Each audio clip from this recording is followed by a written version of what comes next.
그렇고요. 자, 수학에 대한 얘기도 한번 넘어가 볼까요? 수학.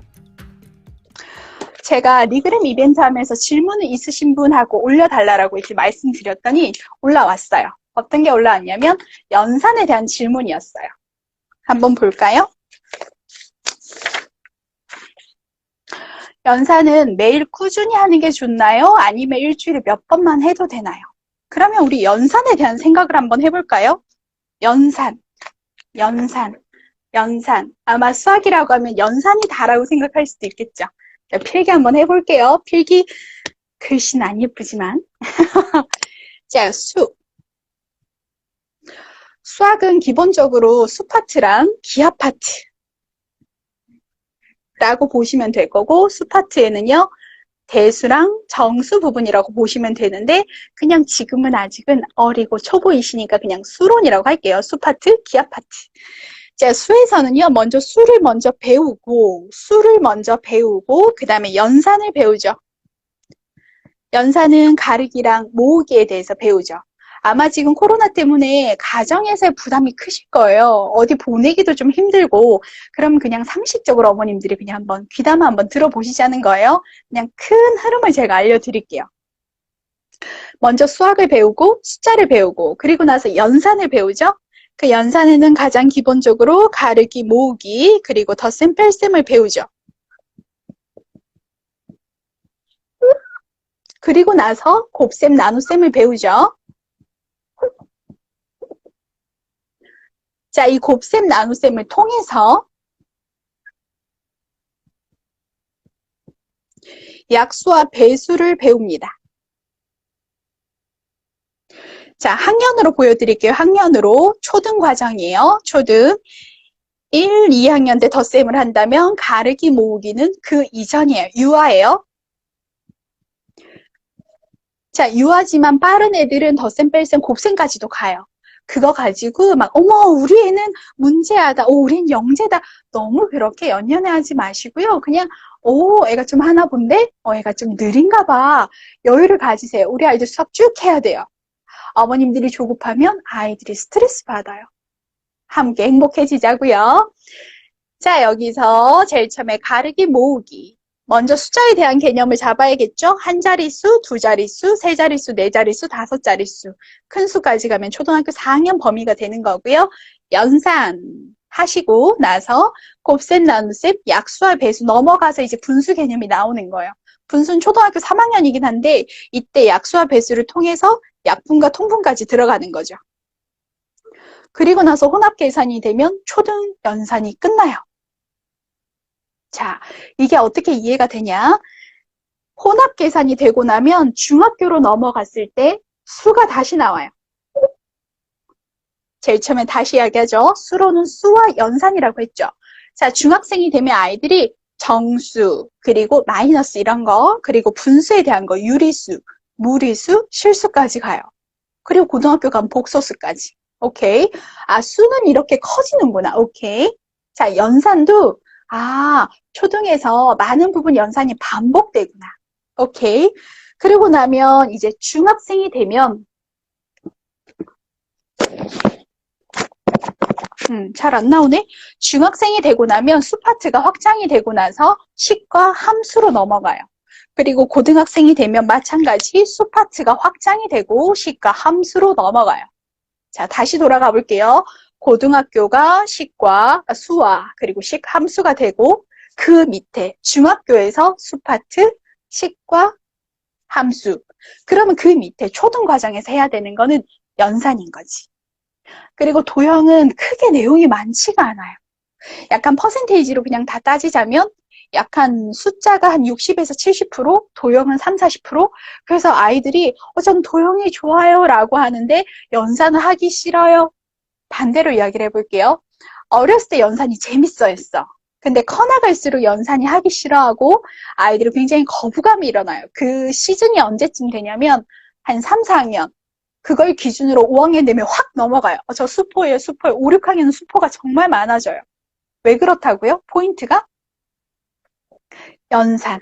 연산에서 아이들이 많이 갈리는 거예요.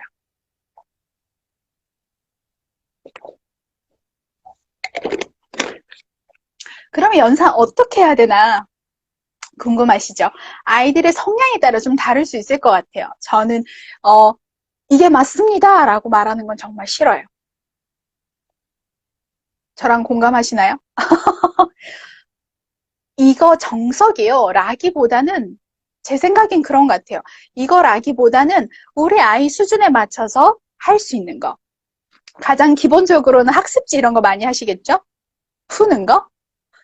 이제 안 그래도 이번 달에 저희 행복한 수학 카페에 올려드리려고 하는데 한번 보여드릴게요.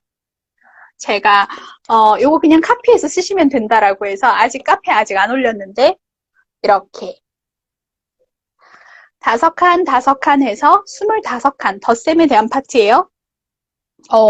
그리고 100칸 계산을 해요. 이거 기적의 계산법을 가지고 제가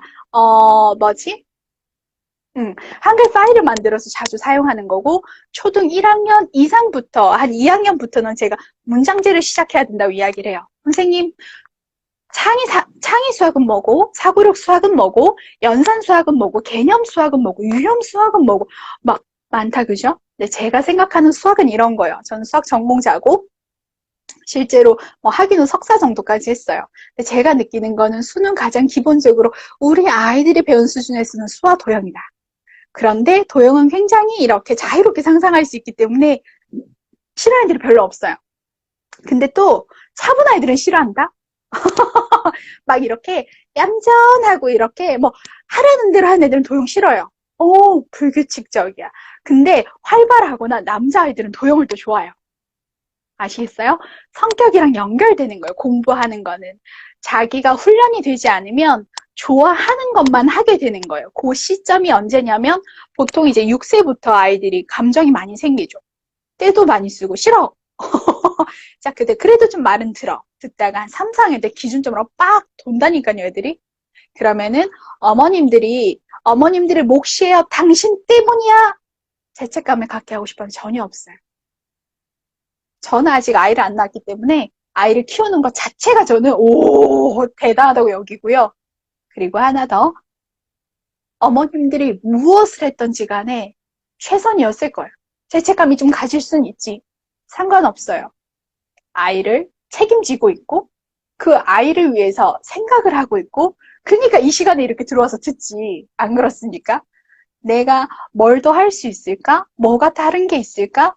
연구하고 생각하고 항상 여러분은 최선을 다하고 있어요. 좀 덜 할 수도 있지. 하지만 그때 내가 할 수 있는 만큼 한단 말이에요. 그리고 더 하고 싶으니까 지금 여기 있는 거예요. 오케이? 근데 우리 아이들도 다르지 않아요. 아이들도 할 수 있는 만큼은 해요. 그러면 우리 궁합이 중요해요. 아이랑 엄마랑 궁합이 중요하고 엄마가 수학에 대해서 갖고 있는 관점이 또 중요하고 아이가 엄마를 바라보는 관계에 대한 거 혹시라도 아이들이 엄마를 맞춰주려고 하다 보면 대체로 초등학교 다 나자빠져요. 왜? 맞춰주다가 힘들거든. 엄마들은 황당한 거지. 난 열심히 해줬는데. 그래서 그냥 더 솔직하고 정직하게 서로 소통하고 정말 의식적인 부분에서 서로 소통하고 함께하고 이런 게 굉장히 중요해요. 그런 부분에서 어머님들이 상식을 갖고 있으면 저로서는 훨씬 낫다. 저는 기본적으로 공부를 좋아하긴 해요. 그래서 학교에서 근무할 때도 거의 연수를 1년에 꼭 2개, 3개 이상은 반드시 들었고 지금도 저한테 공부 투자하고 이런 건 되게 습관이 되어져 있어요. 그래서 어머님들도 저처럼 살아라 하는 건 아니지만 그래도 내가 뭔가 알고 있으면 아이들하고 관계에서 조금 달라질 수는 있으니까. 그래서 이렇게 한 초등 2학년 또는 초등 3학년부터는 문장제는 시작하셔야 돼요. 이게 어떤 말인지. 문장제는 이런 거예요. 같은 말, 다른 표현. 오케이? 같은 말, 다른 표현. 요거는 필기해 놓으시면 좋겠죠. 같은 말, 다른 표현. 이해력이 좋아져요. 똑같은 걸 가지고 여러 관점이 많이 생기는 것 자체가 똑똑한 거거든요. 왜 사람들이 수학을 해야 되냐면 수학을 하면 관점이 넓어지고 사고하는 부분들이 많이 확장이 돼요. 왜? 첫째, 집중한다. 둘째, 방법을 찾아야 한다. 문제 해결력이니까. 셋째, 다른 건 뭐가 있나? 다양하게 찾아야 한다. 결국 뭐야? 한다. 수학을 하면 해야 되는 거지. 그냥 가만히 듣고 있는 게 아니라 그래서 같은 말 다른 표현을 하려면 애가 훈련을 해야 돼. 근데 엄마 좋아요, 엄마 좋아요, 엄마 좋아요, 엄마 좋아요 듣다 보면 엄마들도 참, 저거 습관적으로 하는 말 같고 좀 그런 거 있잖아요. 그래서 같은 말 다른 표현들을 알면 아이들이 점점 더 머리도 좋아지고요. 이게 이런 건가 저런 건가 이해력이 커져서 대화가 잘 된다니까요. 오케이? 요즘에 코로나 이후로 수학 공부하는 어른들이 되게 많아졌대요. 혹시 지금 와 계시는 분들 중에 있지 않을까라는 생각이 잠깐 들고요. 그래서 아이들이 워크지만 하기보다는 제가 원하는 건 다른 거예요. 첫 번째, 이것도 저 행복한 그 수학 카페에 올리려고 아직 안 올렸어요. 제가 조금 바빠가지고. 수학 일지입니다. 제가 쓰고 있는 부분이고요. 스스로가 하는 거예요. 자, 오늘 배운 것은 무엇일까? 내 생각은 무엇일까? 이해도는 몇 점? 숙제는 내가 하고, 오늘 이제 해야 되는 거. 그리고 하고 싶은 말은 무엇인가? 나 자신한테. 내가 오늘 했던 나한테. 시간은 글쎄요. 집집마다 애들 성향이 다르고 집안 분위기가 달라서 뭐라고 말씀드리긴 조금 어려워요. 그래서 제 생각에는 그냥 제가 가르치는 방식이에요. 제가 지금 작게 운영을 하고 있는데 보통 초등학생들 그리고 유아부터 초등은 1시간 하고 있어요. 일주일 2시간. 아니지. 잠깐만. 초등 일주일 2시간 하고요. 그 저학년까지는 일주일 1시간 하고 있어요. 오케이? 자, 근데 그때 동안 어떻게 운영하는지 보세요. 처음에 오면 10분 정도는 체크하고 같이 얘기해요. 그리고 나서 각자 해야 될 걸 해요. 그리고 나서 한 20분, 15분 정도는 게임을 해요. 그리고 나서 나머지 5분 정도는 일지를 써요. 1시간 동안 내가 나한테 글을 쓰는 거예요. 아이들이 자기가 무엇을 하고 자기가 한 행동에 대해서 글로 써보고 자기가 한 걸 실제로 다 정리해서 하고 그래서 가방에 넣는 것까지 그리고 자기가 만약에 연필을 썼으면 연필 넣는 것까지 뭔가 약간 의식처럼 하고 있어요. 처음에 오면 선생님 그래서 저 숙제했어요. 오케이. 채점도 하고 또 선생님 오늘 이거 하고 싶어요. 오케이 네가 선택해도 돼. 하고 또 교구도 만들고 하고 그리고 나서 오늘 내가 선생님 오늘은 이거 저거 게임도 해. 그리고 나서 자기가 스스로 일지를 쓰면서 내가 이렇게 했어. 내가 생각할 때 내 이해도는 이거야. 선생님 볼 때 다를 수 있어. 얘 분명히 이해가 별로 안 되는데 자꾸 얘는 별 4개래. 이런 거 싸울 수는 있어. 근데 뭐 어때요? 걔가 별 4개라는데 내가 너 별 1개잖아! 이럴 이유는 없죠. 그냥 자기 스스로. 평가 없어요. 저는. 아이들이 자기가 오늘 배운 걸 자기가 쓰고 자기 스스로 이해한 걸 자기가 체크하고 때로는 아이들이 제가 보통 숙제는 1장 정도 주면 숙제 더 해와요. 더 해도 돼요? 선생님 더 해도 돼요? 이게 왜 가능한지 아세요? 제가 평가를 안 해요. 그리고 아이가 하고 싶은 그 선택권을 계속 줘요. 아이한테 선택하고 책임지게 하는 거. 자, 선택권을 주면서 무책임하게 키우는 그 포인트가 아니에요. 선택을 하지만 그 선택에 대한 책임을 지게 하는 거. 야, 네가 선택해서 네 책임이야! 떠넘기는 거 느낌 아니에요? 아이를 보호해주면서도 그 아이가 선택하고 결정하고 책임질 수 있게 도와주는 거. 저는 저희 행수 어머님들이 다 이렇게 의식에서 더 건전하게 나아가셨으면 좋겠어요.